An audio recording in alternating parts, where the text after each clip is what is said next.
Sans la mort à soi, Isaac allait dire, d'abord Abraham, il a dit, Dieu, qu'est-ce que tu m'as dit?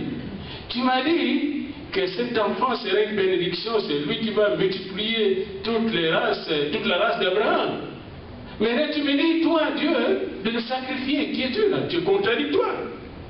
C'est pas logique. C'est illogique, c'est irrationnel. Et il avait raison, il aurait eu raison de le dire. Mais regardez ce qui se passe. Verset 7 de Genèse 22. Alors Isaac parla à Abraham, son père, et dit, mon père. Et il répondit, mais voici mon fils Isaac. Isaac reprit, voici le feu et le bois. Mais où est l'agneau pour l'holocauste? Mais bien regardez, c'était pas facile. Même si on dit c'est pas la facilité, même pour eux c'était un problème. Isaac regarde bien papa avec le bois, avec le feu, mais il ne voit pas de sacrifice. Et Isaac est adulte. Il dit, papa, c'est insensé ce que tu fais là. Vous avez le bois, nous avons le feu, mais où est le sacrifice? La réponse de papa. Abraham répondit, mon fils, Dieu se pourvoira lui-même de l'agneau pour l'holocauste, et ils marchèrent tous deux ensemble. D'ailleurs, c'est pour cela que Dieu a été appelé à cette montagne Yahweh Jireh. Abraham a répondu en prophète.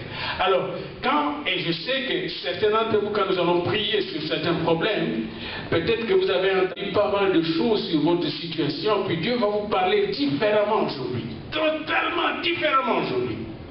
Ne pense pas que Dieu se contredit.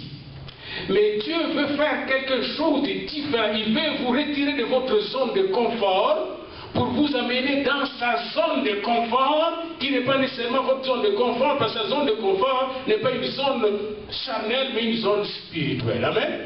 Il veut vous amener dans sa zone de bénédiction. Et cette zone, c'est la zone de la volonté de Dieu. Alors Abraham devait apprendre à faire la volonté de Dieu. C'est pourquoi dans les sacrifices d'Isaac, on voit Abraham encore qui meurt à lui-même, il meurt à sa chair. Abraham aimait son bébé là, je ne sais pas pour vous là, qui ont eu un seul. Si on vous demande de sacrifier votre enfant, qu'est-ce que vous allez faire? Il faut vous mettre dans ce soulier. Vous avez un seul enfant, même nous qui avons eu trois, là tu me demandes un, je vous dis la vérité, je ne vous le donnerai pas. Mais si Dieu me demandait aujourd'hui de sacrifier un de mes enfants, on aura une bonne discussion avec lui. Il faut être sincère dans la vie, puis pas dire les choses, par la foi, c'est archi faux. Il y a des gens qui se disent champions, c'est archi faux. Et c'est là que nous découvrons qui sommes-nous. Qui sommes-nous? Quand Dieu vient te dire aujourd'hui, Don Patrick, Don Emmanuel, oui, c'est vraiment Dieu qui parle. Imaginez-vous, si Abraham est allé dire à Sarah, je pense qu'il ne veut pas dire. Je pense qu'il ne veut pas dire. Sarah était toute une personne là. Ça chicane pour le poignet à la maison. Puis c'était des hommes et des femmes normaux. C'était des hommes et des femmes normaux comme vous. Ne pensez pas qu'ils étaient... Non, c'est comme vous. Ils étaient comme... La différence, c'est que Dieu leur a donné la révélation dans les réseaux qu'ils appellent le ciel net.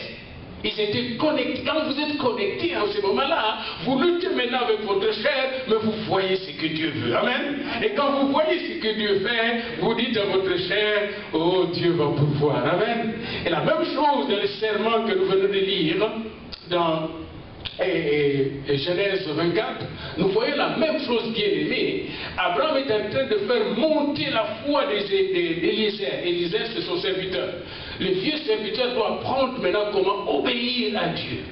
Et vous allez voir dans l'engagement de Rebecca pour Isaac, ça sera la même chose. Rebecca va mourir, toujours à sa famille, va mourir à sa chair, va mourir à la Mésopotamie pour commencer à vivre selon le fils de la promesse, selon les dieux d'Isaac.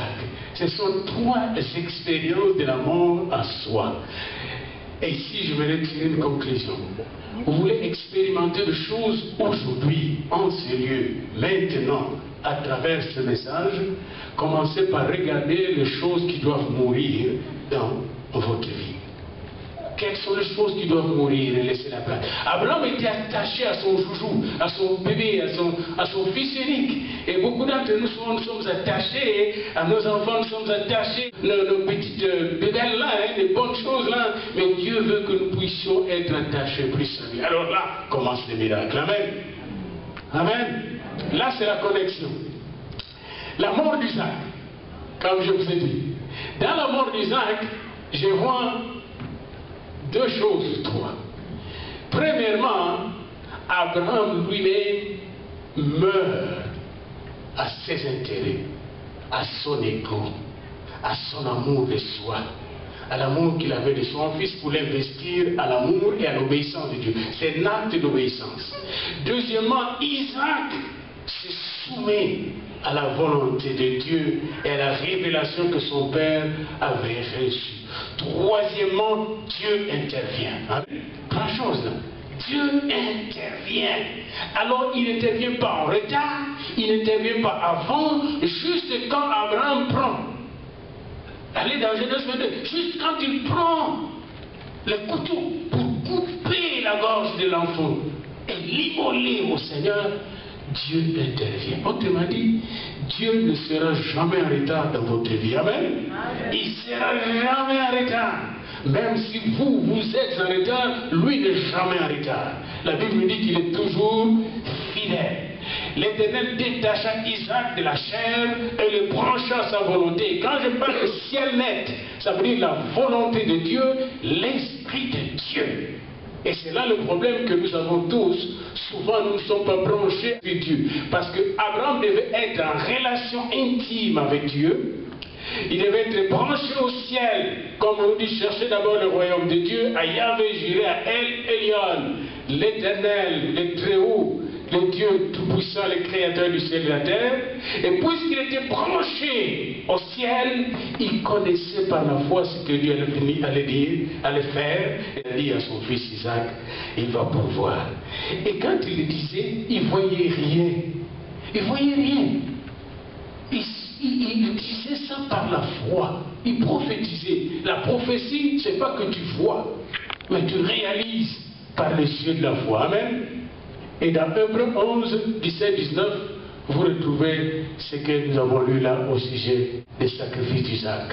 Et ces sacrifices préfigurent le don du Fils unique. Et Jésus-Christ, le don que Dieu a fait avant la fondation du monde.